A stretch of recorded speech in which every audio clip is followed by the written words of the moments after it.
Oye, prepárate, prepárate, prepárate, prepárate, prepárate. Cógelo. Me voy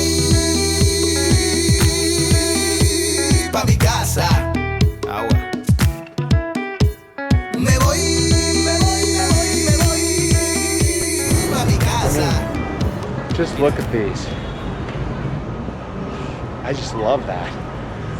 And you can see some of them actually have been restored, like this one here.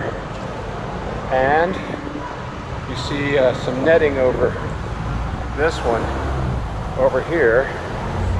So they're working on that one. But then you see a lot of them, they're just crumbling down, you know, and they need a lot of help. So if you do the math, you're talking billions, if not trillions of dollars to restore this city to its former glory. Here is a construction project underway, restoring a beautiful old building. And, you know, I've been thinking that if the U.S. wanted to give a gift to Cuba, as kind of the way that Japan gave us the flowering cherry trees on our capital, we could come in and say, we're going to restore all of these sidewalks, every single inch of them, and make them nice. You know, wouldn't that be a nice gesture? I'm just saying. And since I'm just saying, I want to also point out that the cherry trees were given to us by the Japanese government just a few years before they bombed the hell out of us at Pearl Harbor. So you can give gifts and still have differences with another country, obviously. And I would just think it would be not that expensive and marvelous to see all this kind of stuff fixed. Oh, I'm gonna like this. The Museum of the Revolution. There's a bombed out US tail back there and a tank behind that green plane. And a couple old cars in there. Dig it.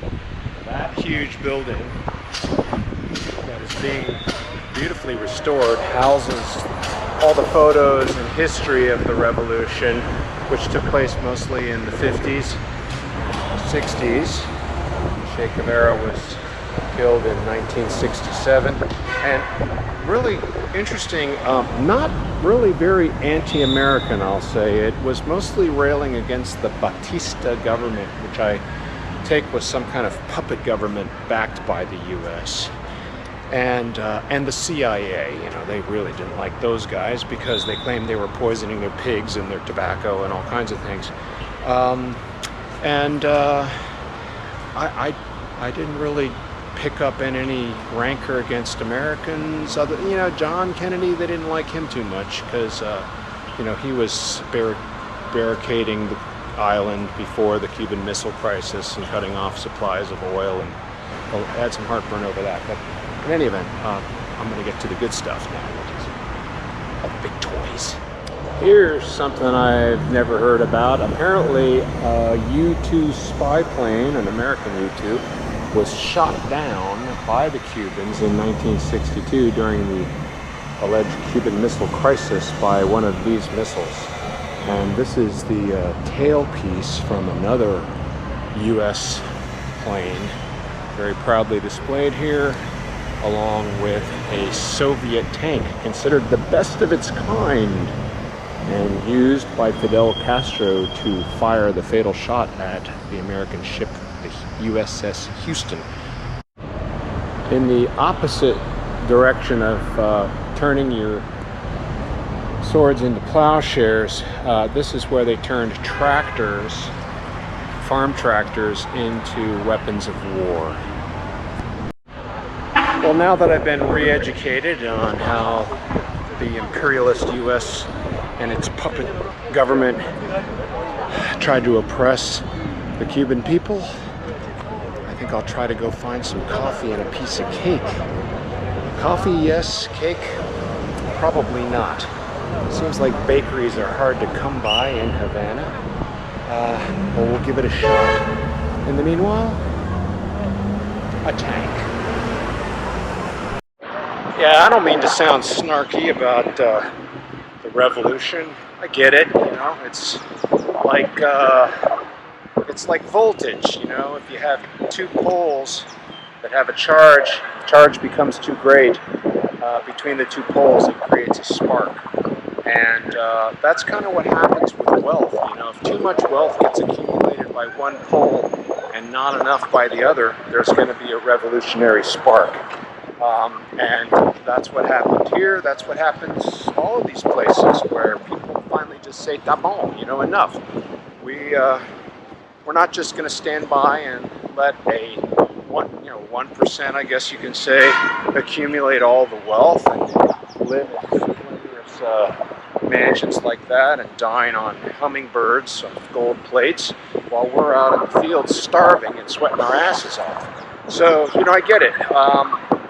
And that's what caused the Russian Revolution, the Cuban Revolution, even the French Revolution, all of them, all these revolutions. Maybe there's another one coming. We'll see.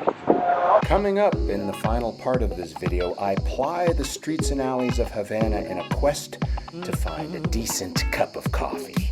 Take a spin in one of Cuba's restored classic cars and wax philosophic about how and why there continues to be this rift between Cuba and the United States. I also propose a mission of goodwill for the woke to the hearty disapproval of howling dogs. So be sure to check out the third and final part of my Havana 2019 video. And thanks for watching. Go Mobile is a production of Dance Past Sunset, my podcast and blog on ways older adults can enjoy peak life experiences well into and even past their sunset years. Go Mobile is for people like me who are culturally curious, environmentally sensitive, and on a budget. So if you like to travel like I do, then subscribe to this channel and keep an eye out for related news on my Facebook page, Dance Past Sunset, or at dancepastsunset.com. And thanks for watching.